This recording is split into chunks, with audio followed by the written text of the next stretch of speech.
আজকাল ফেসবুক খুললে যে জিনিসটা চোখে পড়ছে, যে জিনিসটা শুনতে পাচ্ছি, সেটা হলো গঠনমূলক কমেন্ট করো আর ভাইরাল হয়ে যাও। শুনেও হাসি পায়, কারণ গঠনমূলক কমেন্ট করলে যদি ভাইরাল হওয়া যেত, তাহলে সবাই গঠনমূলক কমেন্ট করেই ভাইরাল হয়ে যেত। সুন্দর সুন্দর কন্টেন্ট আর বানানোর প্রয়োজন ছিল না। কি বন্ধুরা, ঠিক বললাম তো? এমনটাই তোমরাও শুনতে পাও। হ্যাঁ, লোকের ভিডিও যখন দেখো তখন কমেন্ট করতে পারো, আর সেটা গঠনমূলক কমেন্ট। গঠনমূলকের মানেটা কি, এটা আজ পর্যন্ত বুঝতে পারিনি। তোমরা যদি বুঝে থাকো তাহলে অবশ্যই আমাকে কমেন্ট করে জানিও যে গঠনমূলকের মানেটা কি।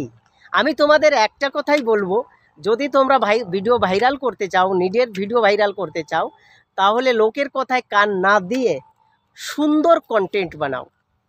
সুন্দর কন্টেন্ট বানাও। যে প্রকারের ভিডিও লোকে পছন্দ করে, অরিজিনাল ভিডিও, অরিজিনাল আওয়াজের সঙ্গে যদি তুমি ভিডিও বানাও, তাহলে দেখবে তোমার ভিডিওর একটা ভ্যালুই বেড়ে গেছে।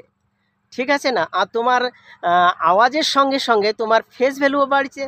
আর করবে কি, কন্টেন্টটা যখন ভালো বানাবে তখন যে টাইটেলটা দেবে সেটাও খুব সুন্দর করে দেবে। টাইটেলটা যে বিষয়ের উপর তুমি ভিডিও বানিয়েছো, দুটো তিনটে হ্যাশট্যাগ ইউজ করবে।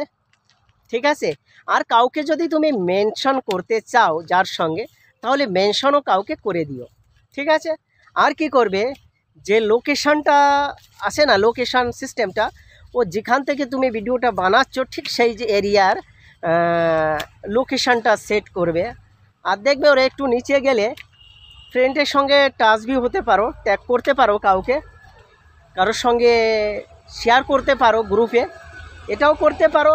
আমার মনে হয় না গ্রুপে শেয়ার করার প্রয়োজন আছে। তোমার কন্টেন্ট যদি ভালো থাকে তাহলে গ্রুপে শেয়ার করার কোনো প্রয়োজন হয় না।